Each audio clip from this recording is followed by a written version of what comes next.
Simple ടിപ്സിലേക്ക് എല്ലാവർക്കും സ്വാഗതം. ഇതേപോലെ നല്ല ക്രിസ്പി ആയിട്ടുള്ള ഒരു അടിപൊളി സ്നാക്സിൻ്റെ റെസിപ്പി ആയിട്ടാണ് കേട്ടോ ഇന്നിവിടെ വന്നിട്ടുള്ളത്. നമ്മുടെ വീട്ടിലുള്ള 2-3 ചേരുവകൾ മാത്രം ഉപയോഗിച്ചിട്ട് നമുക്ക് മാസങ്ങളോളം അല്ലെങ്കിൽ ഒരു മാസത്തോളം നമുക്ക് ഇതേപോലെ ഭരണികളാക്കിയിട്ട് സൂക്ഷിക്കാൻ പറ്റുന്ന ഒരു ഐറ്റമാണ് കേട്ടോ. അപ്പോൾ ഇതിന് വേണ്ടിയിട്ട് ഞാനിവിടെ ഒരു ജാർ എടുത്ത് വെച്ചിട്ടുണ്ട്. ഇതിലേക്ക് 2 മീഡിയം സൈസുള്ള ഉരുളക്കിഴങ്ങ് പുഴുങ്ങി അതിൻ്റെ തൊലി കളഞ്ഞിട്ട് ചെറുതായിട്ട് കട്ട് ചെയ്ത് വെച്ചിട്ടുള്ളതാണ് കേട്ടോ. ഇതിലേക്ക് ഞാൻ ഉപ്പിട്ടിട്ടില്ല, ഉപ്പിടാതെയാണ് വേവിച്ചെടുത്തിട്ടുള്ളത്. ഇത് നമുക്ക് ഈ ഒരു മിക്സിയുടെ ജാറിലേക്ക് ഇട്ട് കൊടുക്കാം. ഇനി ഇതിലേക്ക് നമുക്ക് വെള്ളം ഒഴിച്ചു കൊടുക്കണം. ഒരു 1/2 കപ്പ് അളവിൽ വെള്ളം ഒഴിച്ചു കൊടുത്തിട്ടുണ്ട്. എന്നിട്ട് ഇത് നന്നായിട്ടൊന്ന് മിക്സിയിൽ അടിച്ചെടുക്കുക. ഒട്ടും കട്ടകളൊന്നും ഇല്ലാതെ നല്ല രീതിയിൽ നമുക്ക് അടിച്ച് കിട്ടണം. അപ്പം നന്നായിട്ട് ഇത് അടിച്ച് ഞാനൊരു ബൗളിലേക്ക് മാറ്റി കൊടുത്തിട്ടുണ്ട്. ഇനി നമ്മളിത് അടിച്ചെടുക്കുന്ന സമയത്ത് ഇതിലേക്ക് കുഞ്ഞ് കട്ടകൾ 1-2 ഒക്കെ ഉണ്ടെങ്കിൽ അതെടുത്ത് ആ കട്ടകളങ്ങ് എടുത്ത് മാറ്റിയാൽ മതി കേട്ടോ. ഇനി ഇതിലേക്ക് നമുക്ക് പാകത്തിനുള്ള ഉപ്പ് ചേർത്ത് കൊടുക്കാം. ഉപ്പ് ചേർത്ത് കൊടുത്തതിന് ശേഷം നല്ല രീതിയിലൊന്ന് മിക്സ് ചെയ്ത് കൊടുക്കാം. മിക്സ് ചെയ്ത് കൊടുത്തു കഴിഞ്ഞാൽ നമുക്കിതിലേക്ക് 250 ml മെഷറിംഗ് കപ്പിനകത്ത് 1 കപ്പ് അളവിൽ പത്തിരിപ്പൊടിയാണ് ഞാനിവിടെ ചേർത്ത് കൊടുത്തിട്ടുള്ളത് കേട്ടോ. അപ്പോൾ നമുക്ക് ഇത്രയും പൊടി പോരാ, ബാക്കിയുള്ളത് പിന്നീട് ചേർത്ത് കൊടുക്കാം. ഇനി ഇതിലേക്ക് 1/2 കപ്പ് അളവിൽ കോൺഫ്ലവർ ആണ് ചേർത്ത് കൊടുത്തിട്ടുള്ളത്. ഇനി ഇത് നല്ല രീതിയിലൊന്ന് മിക്സ് ചെയ്തെടുക്കാം. അപ്പം നമുക്കിത് നല്ലൊരു ചപ്പാത്തി മാവിൻ്റെ പരുവത്തിൽ നല്ലതായിട്ടൊന്ന് കുഴച്ചെടുക്കണം. അപ്പം നമുക്ക് പൊടി ഇത്രയും ആവശ്യമായിട്ട് പോരാ, പക്ഷെ കോൺഫ്ലവർ ഇത്രയും ചേർത്ത് കൊടുത്താൽ മതി കേട്ടോ. കോൺഫ്ലവർ നമുക്ക് 1/2 കപ്പ് അളവിൽ മതി. ഇനി നമ്മൾ കുഴച്ച് കഴിയുമ്പോൾ ഒരു ചപ്പാത്തി മാവിൻ്റെ പരുവത്തിൽ വേണം ഇത് കുഴച്ചെടുക്കാനായിട്ട്. ആദ്യം ഇതേപോലെ ഒന്ന് കുഴച്ച് കഴിഞ്ഞാൽ പിന്നീട് നമുക്ക് ആവശ്യത്തിനുള്ള പൊടി നോക്കിയിട്ട് കുറേശ്ശായിട്ട് ഇട്ട് കൊടുത്തിട്ട് വേണം നമ്മളിത് കുഴച്ചെടുക്കാനായിട്ട്. അപ്പം എനിക്കിവിടെ ആവശ്യമായിട്ട് വന്നിട്ടുള്ളത് മൊത്തത്തിൽ 1/2 കപ്പ് അളവിലാണ് കേട്ടോ അരിപ്പൊടി എടുത്തിട്ടുള്ളത്. അപ്പോൾ അരിപ്പൊടി 1/2 കപ്പ് അളവിൽ ഞാൻ എക്സ്ട്രാ ചേർത്ത് കൊടുത്തിട്ടുണ്ട്. എന്നിട്ട് ഇത് ഈ ഒരു പരുവത്തിൽ എനിക്ക് കുഴച്ച് കിട്ടിയിട്ടുണ്ട്. ഇതേപോലെ നന്നായിട്ടൊന്ന് കുഴച്ചെടുക്കുക. ഇനി നമുക്കിത് റെസ്റ്റ് ചെയ്യേണ്ട ആവശ്യമൊന്നുമില്ല. ഇതിനെ ഞാനിവിടെ 3 ബോളാക്കി എടുക്കുന്നുണ്ട്. എന്നിട്ട് നമുക്കിത് നന്നായിട്ടൊന്ന് പരത്തിയെടുക്കണം കേട്ടോ. അപ്പോൾ ആദ്യം നമ്മളിതിനെ 3 ബോളാക്കി എടുത്ത് വെച്ചിട്ടുണ്ട്. അപ്പോൾ നമ്മുടെ ചാനൽ ഇതുവരെ സബ്സ്ക്രൈബ് ചെയ്യാതെ വീഡിയോ കാണുന്ന കൂട്ടുകാരുണ്ടെങ്കിൽ പ്ലീസ് എൻ്റെ ചാനലൊന്ന് സബ്സ്ക്രൈബ് ചെയ്ത് സപ്പോർട്ട് ചെയ്യാമോ? വീഡിയോ ഇഷ്ടപ്പെട്ടാൽ നിങ്ങളുടെ ഫാമിലിയിലും ഫ്രണ്ട്സിനൊക്കെ ഒന്ന് ഷെയർ ചെയ്ത് കൊടുക്കാനായിട്ട് മറക്കരുത് കേട്ടോ. അപ്പം ഞാനിത് ഇവിടെ നമ്മൾ ഉരുട്ടി വെച്ചിട്ടുള്ള ബോളിൽ നിന്ന് ഒരു ബോൾ എടുത്തിട്ടുണ്ട്. എന്നിട്ട് നമുക്ക് ചപ്പാത്തി പലകയുടെ മുകളിൽ വെച്ചിട്ട് നന്നായിട്ടൊന്ന് പരത്തി കൊടുക്കാം. നമുക്ക് എത്രത്തോളം തിന്നായിട്ട് പരത്തിയെടുക്കാൻ പറ്റുമോ അത്രയും തിന്നായിട്ട് തന്നെ പരത്തിയെടുക്കാം കേട്ടോ. നമ്മൾ ചപ്പാത്തിക്കൊക്കെ പരത്തിയെടുക്കുന്നുണ്ടല്ലോ, ചപ്പാത്തിയുടെ ആ ഒരു തിക്നെസ്സിൽ തന്നെ നന്നായിട്ട് ഇതേപോലെ പരത്തിയെടുക്കാം. ഒരുപാട് കട്ടി കൂടി പോകാനായിട്ട് പാടില്ല. ഞാനിവിടെ നന്നായിട്ടൊന്ന് പരത്തിയെടുത്തിട്ടുണ്ട്. അതിനുശേഷം ഇതേപോലെ ഒരു ഫോർക്ക് വെച്ചിട്ട് മൊത്തത്തിൽ നമുക്ക് ഇതേപോലെ ഒന്ന് കുത്തി കൊടുക്കാം കേട്ടോ. ഈ ചപ്പാത്തിയുടെ മുകളിൽ മുഴുവനായിട്ടും ഇതേപോലെ ഒന്ന് കുത്തി കൊടുക്കുക. ഞാനിപ്പോൾ ഇതിൽ മുഴുവനായിട്ടും ഇതേപോലെ ഒന്ന് കുത്തി കൊടുത്തിട്ടുണ്ട്. ഇനി ഞാനിവിടെ ഒരു ചെറിയൊരു കുപ്പിയുടെ അടപ്പാണ് എടുത്തിട്ടുള്ളത്. അടപ്പ് വെച്ചിട്ട് ഇതേപോലെ വട്ടത്തിലൊന്ന് കട്ട് ചെയ്തെടുക്കാം. നമുക്ക് ഈസി ആയിട്ട് തയ്യാറാക്കി എടുക്കാൻ പറ്റും. ഒരു മെനക്കെടും ഇല്ലാതെ നല്ല ടേസ്റ്റ് ആയിട്ട് കഴിക്കാനും പറ്റിയിട്ടുള്ള ഒരു അടിപൊളി ഐറ്റം കേട്ടോ. പിള്ളേർക്കൊക്കെ നന്നായിട്ട് ഇഷ്ടപ്പെടുകയും ചെയ്യും. അപ്പോൾ ഇതേപോലെ നമുക്ക് റെഡിയാക്കി കിട്ടിയിട്ടുണ്ട്. ഇത് നമുക്കൊരു പ്ലേറ്റിലോട്ട് മാറ്റിയെടുക്കാം. അപ്പോൾ ബാക്കിയുള്ളത് മുഴുവനും നമുക്ക് ഇതേപോലെ തന്നെ കട്ട് ചെയ്തെടുക്കണം.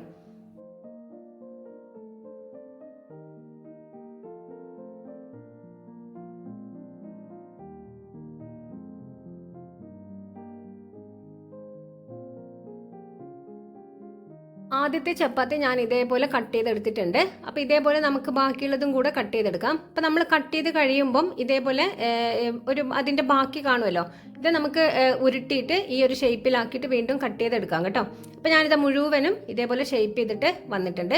ഇനി നമുക്കിത് ഫ്രൈ ചെയ്തെടുത്താൽ മതി. അപ്പോൾ അതിന് മുന്നേ ഇതിലേക്കുള്ളൊരു മസാലയാണ് കേട്ടോ ഇവിടെ റെഡിയാക്കുന്ന. അര ടേബിൾ സ്പൂൺ അളവിൽ കാശ്മീരി ചില്ലി പൗഡർ, പാകത്തിനുള്ള ഉപ്പ്, പിന്നെ നമുക്ക് ഇതിലേക്ക് ചേർത്ത് കൊടുക്കാൻ ഓപ്ഷണലാണ്. ഞാനിവിടെ എടുത്തിട്ടുള്ളത് യിപ്പിയുടെ മസാലയാണ് കേട്ടോ.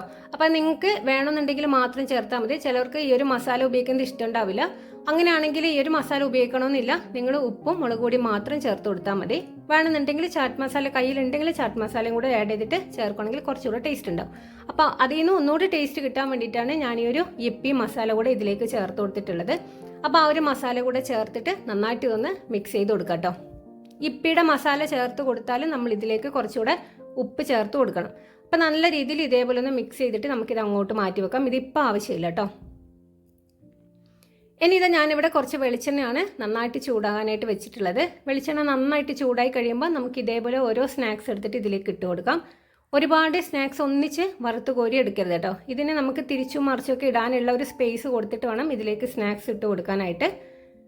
ഞാൻ ഇത്രയും സ്നാക്സ് മാത്രം ഇട്ട് കൊടുത്തിട്ടുണ്ട്. ഇനി നമുക്ക് ഇത് മീഡിയം ഫ്ലെയിമിൽ ഇട്ടിട്ട് വേണം തിരിച്ചും മറിച്ചിട്ടിട്ട് ഒന്ന് ഫ്രൈ ചെയ്തെടുക്കാനായിട്ട്. നല്ലൊരു കിലുകിലാന്നുള്ള ശബ്ദം കേൾക്കുമ്പോൾ നമുക്ക് ഈ ഒരു എണ്ണയിൽ നിന്നും ഈ ഒരു സ്നാക്സ് കോരി മാറ്റാം കേട്ടോ. നമ്മൾ ചിപ്സൊക്കെ വറുത്ത് കോരി എടുക്കുന്നത് പോലെ തന്നെ നല്ലൊരു ശബ്ദം കേൾക്കുമ്പോൾ നമുക്ക് ഈ ഒരു എണ്ണയിൽ നിന്നും ഈ ഒരു സ്നാക്സ് കോരി മാറ്റാം. ഒരുപാട് ബ്രൗൺ കളറൊന്നും ആവരുത്, നന്നായിട്ട് ഇതൊരു ക്രിസ്പിയായി കിട്ടിയാൽ മാത്രം മതി. ഇനി നമുക്കിത് എണ്ണയിൽ നിന്നും കോരി അങ്ങോട്ട് മാറ്റാം. ഇപ്പോൾ ഇത് ഏകദേശം റെഡി ആയിട്ടുണ്ട് കേട്ടോ.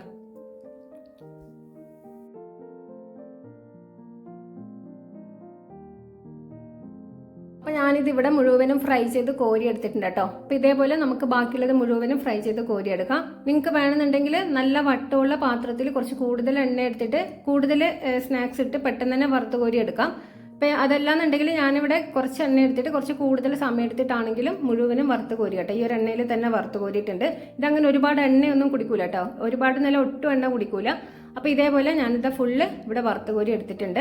ഇനി നമുക്കിത് ഈ ഒരു മസാല ഇനിയാണ് നമ്മളിതിൻ്റെ മുകളിൽ ഇട്ട് കൊടുക്കുന്നത്. അത് ഇതേപോലെ ഒന്നുകൂടെ ഒന്ന് മിക്സ് ചെയ്ത് കൊടുത്തിട്ടുണ്ട്. എന്നിട്ട് നമ്മുടെ കൈ വെച്ചിട്ട് തന്നെ ഇതിൻ്റെ മുകളിൽ ഇതേപോലെ ഒന്ന് വിതറി കൊടുത്താൽ മതി. എന്നിട്ട് നന്നായിട്ട് ഒന്ന് മിക്സ് ചെയ്തെടുക്കുക. ഈ ഒരു ബൗളോട് കൂടി നിങ്ങൾക്ക് കുടയാൻ പറ്റുമെങ്കിൽ അങ്ങനെ കുടഞ്ഞെടുക്കാം. അതെല്ലാം നിങ്ങൾ തവിയോ സ്പൂണോ എന്തെങ്കിലും വെച്ചിട്ട് മിക്സ് ചെയ്യുകയാണെങ്കിൽ അങ്ങനെ ചെയ്തെടുക്കാം. ഇതൊന്നുമല്ല നമ്മുടെ കൈ വെച്ചിട്ടാണെങ്കിൽ അങ്ങനെ ചെയ്തെടുക്കാം കേട്ടോ.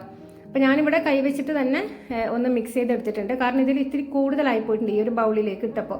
അപ്പോൾ ഇത് എൻ്റെ കൈ വെച്ചിട്ട് തന്നെ ഞാനിതൊന്ന് മിക്സ് ചെയ്ത് കൊടുത്തിട്ട് ഇതേപോലെ ആ ഒരു മസാല കൂടെ വിതറി കൊടുത്തിട്ടുണ്ട്. അപ്പോൾ നമ്മൾ ഇപ്പി മസാല ചേർത്ത് കൊടുക്കുകയാണെങ്കിൽ നല്ല ടേസ്റ്റ് ആയിരിക്കും കേട്ടോ. പിള്ളേർക്ക് പ്രത്യേകിച്ചിട്ട് നന്നായിട്ട് ഇഷ്ടപ്പെടും ഇപ്പി മസാല കൂടെ ചേർത്ത് കൊടുക്കുമ്പോൾ. അപ്പോൾ അത് ഇഷ്ടമില്ലാത്തവരാണെങ്കിൽ മാത്രം മുളക് പൊടിയും ഉപ്പും മാത്രം ചേർത്തിട്ട് ചെയ്ത് കൊടുത്താൽ മതി. ഇഷ്ടമുണ്ടെങ്കിൽ ചാറ്റ് മസാല കൂടെ ചേർത്തിട്ട് കൊടുക്കാം കേട്ടോ. അതൊക്കെ നിങ്ങളുടെ ഇഷ്ടത്തിനനുസരിച്ച് ചെയ്തെടുക്കാം. അപ്പോൾ ഇതാ ഇത്രയേ ഉള്ളൂ. നല്ല ടേസ്റ്റാണ്, നല്ല ക്രിസ്പിയാണ് കേട്ടോ. അപ്പം നമ്മൾ ശ്രദ്ധിക്കേണ്ട ഒരു കാര്യം എന്ന് പറഞ്ഞിട്ടുണ്ടെങ്കിൽ ഇത് പരത്തുന്ന സമയത്ത് ഒരുപാട് കട്ടി കൂടി പോകാൻ പാടില്ല. നമ്മൾ ചപ്പാത്തിക്ക് എടുക്കുന്ന ആ ഒരു തിക്നെസ്സിൽ തന്നെ പരത്തിയെടുക്കാം. എന്നാൽ മാത്രമേ ഇത് നല്ല ക്രിസ്പി ആയിട്ട് ഇരിക്കുള്ളൂ. കട്ടി കുറച്ച് കൂടി പോയിട്ടുണ്ടെങ്കിൽ ക്രിസ്പിയൊക്കെ ആവും, പക്ഷെ കുറച്ച് കഴിയുമ്പോൾ അത് അതിൻ്റെ ഉൾഭാഗം കുറച്ചങ്ങ് കട്ടിയാവും. കഴിക്കാനായിട്ട് അത്ര അങ്ങോട്ട് നമ്മുടെ എന്താ പറയുക നല്ലൊരു കട്ടി പോലെ ഇരിക്കും. അപ്പോൾ ഇതേപോലെ ചെയ്യുകയാണെങ്കിൽ നല്ല ക്രിസ്പിയായിട്ട് നമുക്ക് ഒരു മാസമോ അല്ലെങ്കിൽ അതിൽ കൂടുതലൊക്കെ നമുക്ക് ഇതേപോലെ കുപ്പിയിൽ അടച്ചു വെച്ച് സൂക്ഷിക്കാനായിട്ട് പറ്റും. പുറത്ത് തന്നെ സൂക്ഷിക്കാൻ പറ്റും കേട്ടോ. അപ്പോൾ എല്ലാവരും ഒന്ന് ട്രൈ ചെയ്ത് നോക്കാം. നിർബന്ധമായിട്ട് ഒരു തവണയെങ്കിലും ഒന്ന് ട്രൈ ചെയ്ത് നോക്കാം. ട്രൈ ചെയ്ത് നോക്കിയിട്ട് ഫീഡ്ബാക്ക് അറിയിക്കുക. അപ്പോൾ മറ്റൊരു പുതിയൊരു റെസിപ്പിയുമായി അടുത്ത ദിവസം കാണാം.